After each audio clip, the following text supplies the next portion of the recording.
Shalom, selamat pagi Bapak Ibu Saudara-saudari yang saya kasihi di dalam Kristus Yesus. Saat ini kita kembali lagi bertemu dalam renungan harian dari HKBP Resort Surabaya. Pada hari ini, hari Kamis tanggal 27 Maret 2025. Sebelum kita mendengarkan firman Tuhan, terlebih dahulu kita berdoa. Terima kasih Bapa di sorga atas segala berkat-Mu, atas segala kasih sayang-Mu yang menyertai kami, sehingga saat ini kami masih beroleh sukacita. Terlebih Bapa, saat ini kami bisa menikmati hari yang indah yang akan Tuhan berikan kepada kami. Tetapi sebelum kami beraktivitas, kami ingin terlebih dahulu dikuatkan oleh firman-Mu, karena kami yakin dan percaya Bapa, firman-Mu adalah pelita bagi hidup kami dan terang bagi jalan kami. Untuk itu ajarlah kami supaya kami dapat memahami isi daripada firman-Mu ini. Amin. Bapak Ibu Saudara-saudari yang saya kasihi di dalam Kristus Yesus, firman Tuhan yang menyapa kita pada pagi hari ini tertulis di dalam kitab Wahyu pasal 14 ayat 7. Wahyu pasal 14 ayat 7. Demikian pembacaan firman Tuhan. Dan ia berseru dengan suara nyaring, "Takutlah akan Allah dan muliakanlah Dia, karena telah tiba saat penghakimannya, dan sembahlah Dia yang telah menjadikan langit dan bumi dan laut dan semua mata air." Sekali lagi saya bacakan. Dan ia berseru dengan suara nyaring, "Takutlah akan Allah dan muliakanlah Dia, karena telah tiba saat penghakimannya, dan sembahlah Dia yang telah menjadikan langit dan bumi dan laut dan semua mata air." Demikian pembacaan firman Tuhan. Bapak, Ibu, Saudara-saudari yang saya kasihi di dalam Kristus Yesus, ada saja hal yang membuat kita seolah-olah ingin lebih takut akan dunia ini. Ada hal juga yang membuat kita seolah-olah ingin meninggalkan Tuhan dan lebih takut kepada seseorang di dunia ini daripada menakuti Tuhan yang telah menciptakan langit dan bumi beserta isinya. Contoh Bapak Ibu Saudara-saudari, ketika seseorang mempunyai kekuasaan, bisa saja orang itu menggunakan kekuasaannya dengan cara yang salah. Bisa saja kekuasaannya itu dia pakai untuk menindas, bahkan kekuasaannya itu dia pakai untuk melakukan sesuai dengan kehendak hatinya. Ada pemimpin-pemimpin yang menunjukkan bahwa seolah-olah dia lebih pantas untuk ditakuti daripada Tuhan yang menjadikan dia sebagai pemimpin. Bahkan tidak hanya pemimpin, orang-orang kuat, bahkan orang-orang yang ingin kehormatan semata bisa saja melakukan itu.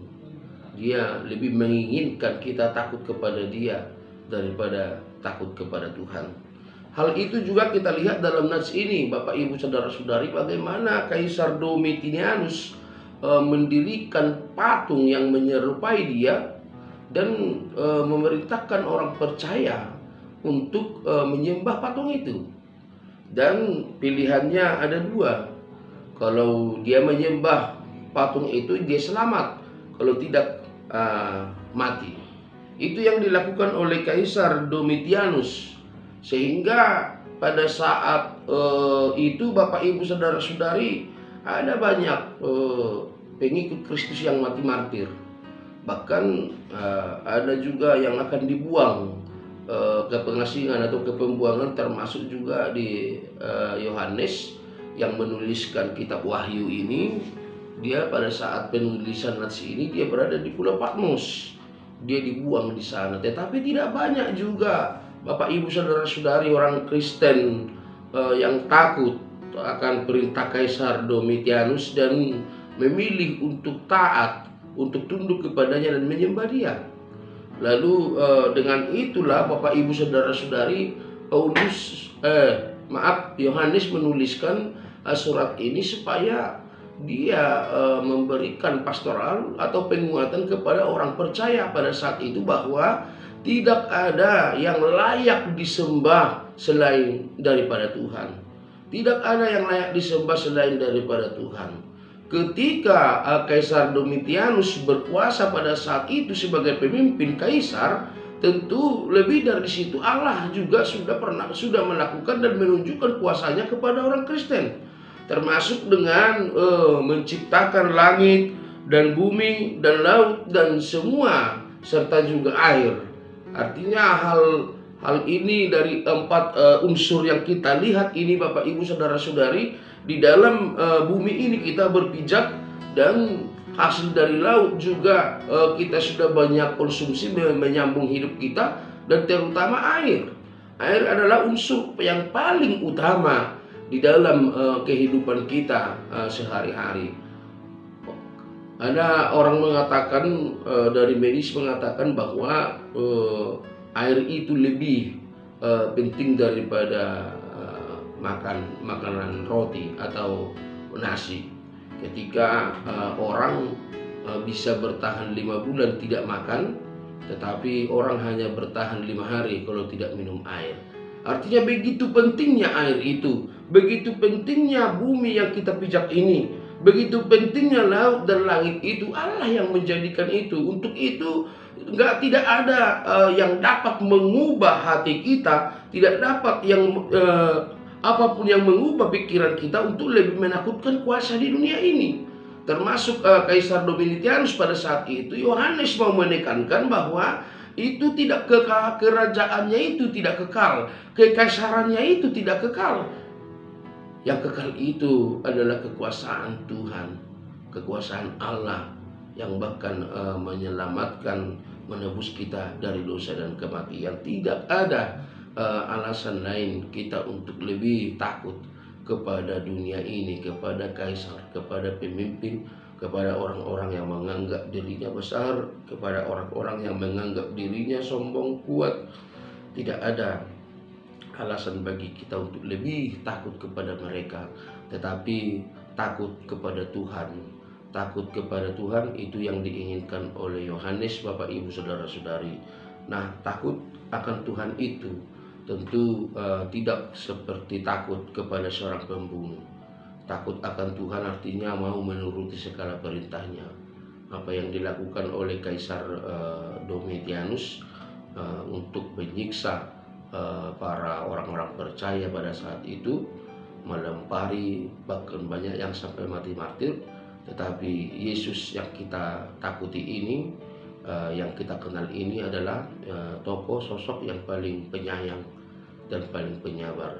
Artinya kita takut bukan takut kepada sosok Domitianus, tetapi takut kita kepada Yesus Kristus yang penyayang dan mempunyai kasih yang sangat besar, yang tidak tergambarkan. Tentu takut kita bisa kita aplikasikan dengan berbuat baik dan menuruti perintahnya dan menjauhi larangannya. Sebab hari penghakiman akan datang. Artinya Bapak Ibu saudara-saudari, ini yang sering kita sebut-sebutkan, bahkan ini yang kita nantikan, bahwa apa yang disebut dengan parusia atau kedatangannya yang kedua kali itu kita nantikan orang Kristen supaya kita dimenangkan. Dan bagaimana supaya penghakiman itu kita dimenangkan, maka Yohanes pada saat ini meminta kita untuk jangan pernah lebih takut, lebih taat kepada dunia ini daripada kepada Allah yang menciptakan langit dan bumi, laut dan air yang kita sudah nikmati sehari-hari dan dan itu menjadi kebutuhan pokok bagi hidup kita. Untuk itu takutlah kepada Allah, lakukanlah perintahnya, jauhilah larangannya. Semoga kita dikuatkan. Amin. Kita berdoa. Terima kasih Tuhan untuk firman-Mu yang menguatkan kami pada saat ini. Ajarlah kami untuk lebih takut kepadamu, karena yang tidak bisa dilakukan oleh dunia ini Tuhan sudah lakukan kepada kami. Apa yang kami nikmati dalam keseharian kami itu adalah pemberian Tuhan semata. Untuk itu Bapa, ajarlah kami supaya betul-betul takut menjauhi segala larangan-Mu dan melakukan segala perintah-Mu. Terpujilah Engkau, berkatilah seluruh orang percaya di dunia ini kepadamu yang taat. Tuhan, ajarlah kami untuk melakukan apa yang Tuhan inginkan di dalam kehidupan kami. Berkati juga jemaat-Mu HKBP Surabaya dari anak-anak hingga lanjut usia. Berkatilah tumbuh kembang dari anak-anak, berikan hikmah kebijaksanaan bagi yang duduk di bangku sekolah, dan berikan kekuatan bagi jemaat-Mu yang melakukan aktivitasnya sehari-hari. Bapa yang kami hormati, pada hari ini kami akan beraktivitas, kami akan melangkahkan kaki kami. Untuk itu jagalah kami Tuhan, kawallah hidup kami, tuntun kami, supaya kami selalu berjalan di jalan-Mu. Hapuskan kami dari segala dosa pelanggaran kami, supaya kami layak menerima berkat-Mu. Terpuji, termulialah nama-Mu Bapa, sekarang sampai selama-lamanya. Amin. Bapak, Ibu, Saudara-saudari, selamat pagi, selamat beraktivitas. Tuhan memberkati.